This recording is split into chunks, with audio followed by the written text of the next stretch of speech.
Hey you guys, so today I'm actually going to talk to you guys about how I got an interview at Microsoft and tips and tricks that you guys can do to help boost your presence on social and also get you noticed by, big tech companies or any type of company that you're trying to get a job at.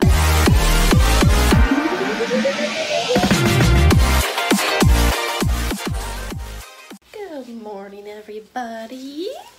What up? Happy Friday. Yes, Josh is cooking us eggs. You like them peppered? Nice and peppery. He's the chef. All flavor.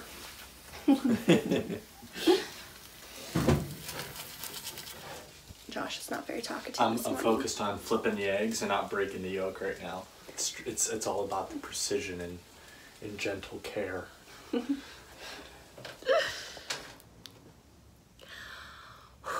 Alright you guys, so I'm still doing sales and I've been after this one particular auto group just because they have multiple dealerships within their auto group, and today I finally had a breakthrough. I called in and I spoke with one of the people in accounts payable, and I just was like, hey, I'm really calling so I don't have to keep calling, so I can understand your guys' process to see if it would be a good fit, blah blah blah. Well, it turns out it would be a good fit.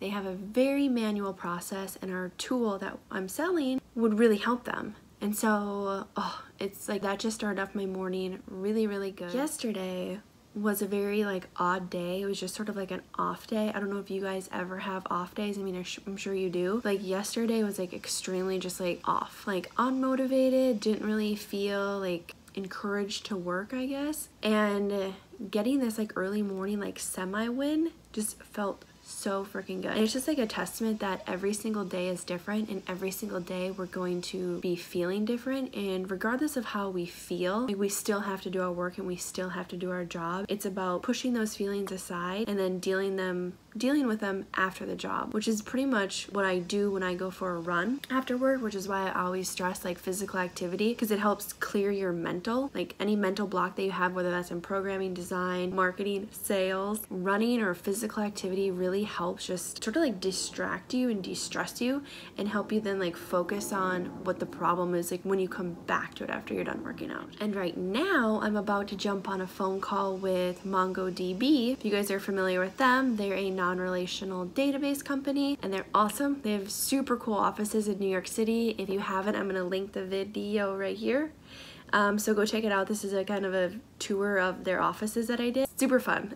Great people over there, and I'm gonna be helping them out with MongoDB World. I'm doing a little talk for them, and also hopefully helping out with a couple video creations. And on a side note, how that happened was I went to MongoDB World last year with my friend Renee, and we actually got picked as women innovators in tech. And I put this in quotes because I actually told a bunch of my friends and coworkers to nominate me, and then I nominated Renee, and so they paid for our ticket and we went out there, and it was a lot of fun. And that was kind of when I was starting off my whole Instagram thing. I was about 3 or 4 months into really trying to build my Instagram around tech and being a developer and a woman in tech. And I took this really dope picture that I'll put right here, and I posted it all over Twitter, on my Instagram. I tagged them in it so many different times. Well, I guess they ended up seeing it, obviously. And so then they knew me as the girl in that picture because the picture was really cool. And so that was kind of what sparked the conversation with them. And I just kept tagging them and stuff on my Instagram and on my Twitter. So side note for you developers or really anybody out there that is looking to get into a business, I can only speak to the tech side since I've only been in tech. Have conversations with these companies on social media, because a lot of times somebody there is going to engage with you or take a cool picture, write some cool content, make a dope video about whatever it is at their company. Maybe it's a product they have, maybe it's just their company in general, how cool they are. Make something that's engaging or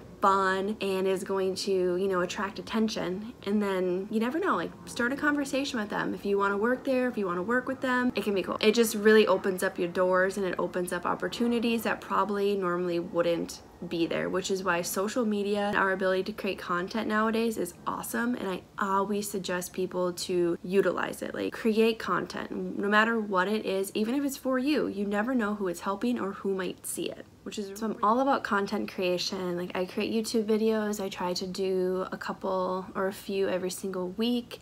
I create blog posts, I do Instagram posts, Twitter posts, you know, all that sort of stuff. And the reason why it's so important to do it if you're a developer or anybody in the tech industry that's looking to get a job, because people look at it. Funny story, I actually got a job interview at Microsoft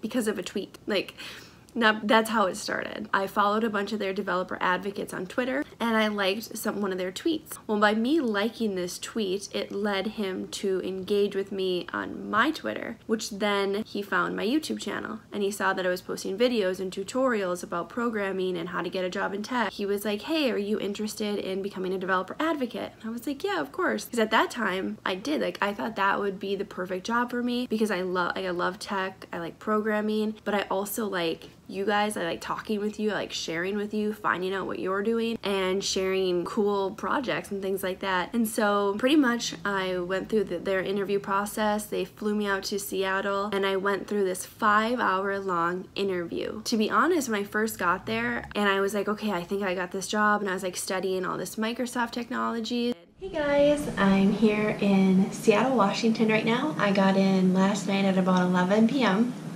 I'm here today to interview at Microsoft for a senior tech evangelist position. So a little different than computer programming, but I'm still super excited to be here. And I'm really hoping that my knowledge that I've learned over the past, couple years will pay off and be useful. I have about 5 interviews today, so I'm a little nervous, but overall just really excited to be here and just super blessed. They found me on Twitter and found some YouTube videos I've made and tutorials and invited me out, so that's why I'm here. Then after the interview, I did not get the job. What happened was I went through this whole process of them, they interviewed, I went through this really long interview with this senior level engineer that had been at Microsoft for, 20 years. And I found out that the stuff you put on your resume really matters because they ask you about it. Fun fact. So don't put anything on your resume that you can't explain. That happened to me. I put something on there and I didn't, being on the spot, being asked about certain things in programming, I just, my mind went blank, to be honest. And then I went through this other process where they put me on in a studio room with all these cameras on me. They brought in this guy that was a core original team member of the .NET team, original builder of the .NET framework. Okay, so we have me right here who just graduated college 6 months ago. And then we have this guy who helped build the .NET framework for Microsoft. And we're supposed to have this conversation about .NET and JavaScript, VS Code, when this was when VS Code was just coming out. It was really hard at first because I was, confusing, it was new. And so we ended up doing a couple different takes of it, and then the video got sent off to their boss. And then what happened was, I guess the boss didn't like it, or he didn't think that, because I had very limited knowledge, I was primarily and still am a JavaScript developer. He just thought that they needed somebody more, well-rounded in other programming languages, so they ended up not hiring me, and I was devastated.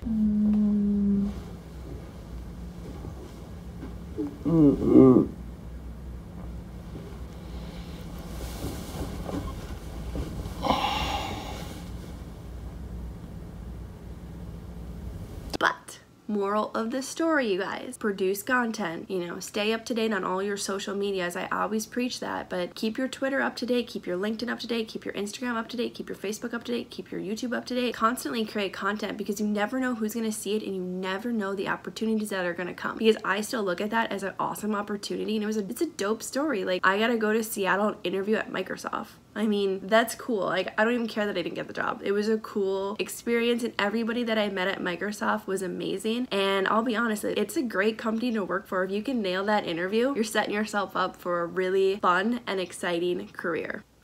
So anyways, moral of today, creating content is important because you never know who's gonna see it. So if you are new to creating content or new to social, but you are somebody who wants either maybe a different job, or you just kind of want to become a thought leader in the community, creating content is one of the best ways to go, and it's one of the easiest ways that you yourself can market yourself to the world and to the companies you want to work at. So the first thing is have social profiles, have a Twitter, have an Instagram, have a Facebook, either like your own personal or a Facebook page is great. That's really a space where you can, you know, put all of your professional ideas, have a LinkedIn and have a YouTube. And those are like, oh my gosh, I need all those things. Okay, no, I'll tell you, you don't need all of them. I would say have 3. Do 3 and do 3 really well. For me, I do 4, or I update all 5 of them. So I have a Facebook page, I have a Twitter, I have a YouTube, I have a LinkedIn and Instagram. And I'm more heavily on YouTube and Instagram and LinkedIn. Those are the 3 I'm the heaviest on. So have all 5, but pick 3 to be very present in and have conversations with the people in the community, such as the tech community that you're in. And also, every single one of those has a bio and a profile picture. What I like to do, and especially if you're first starting off, have this same profile picture for all platforms. Why? Because this is easy. If somebody sees you on Twitter, they're going to recognize you on Instagram or LinkedIn or YouTube. The other thing is have a very descriptive bio on what it is that you do or how you add value to other people. So if you're a developer, if you're a designer, if you're a doer, whatever it is, have a pretty good bio. State what you are, what you do, or how you're going to add value. Because that's usually what companies want to see. They want to see how you're going to bring value to their company, or if like you're selling something, they want to know how you're going to add value. Same thing. If you're a developer or a designer, I highly suggest having a portfolio. What this does is this lets people look at your work in one spot. I recently actually just got rid of my portfolio since I'm not actively seeking developer jobs. So I actually took it down. And if you're like me, that's maybe not actively seeking developer jobs, but maybe you're seeking something else in the tech industry, whether that's like speaking or doing content creation for companies, then you need to have a blog. The reason why this is so important is because you're going to basically have a one-stop shop for yourself. This is going to house all your content, so when somebody does interact with you, you can say, hey, just here's a link, and that link gives them everything. So when I give people this link, it has all my YouTube videos, all my blog posts, all my previous speaking engagements, and just pretty much all the type of content that I create. And that's really good to have because it's easy for them to remember. So use your name or use whatever handle it is that you use, which brings me to my next point. Try to use the same handle across every platform. So I go by msbrandymorgan on Twitter, Instagram, Facebook. YouTube, I have it under Brandy Morgan, and that was just personal. I just wanted to be under that name, but it's good just to keep it consistent. That can be hard to do now with, you know, the billions of people in the world that have these accounts, but try to pick something that's unique and that kind of goes along with your brand and the content that you're creating, and also consistency across the board. So if you like this video, give it a thumbs up. If you want to see more of my content or follow my journey in business, tech, life, love, liberty, hit that subscribe button. I would greatly appreciate it, and let me know your thoughts in the comments. Hope you guys have a great day.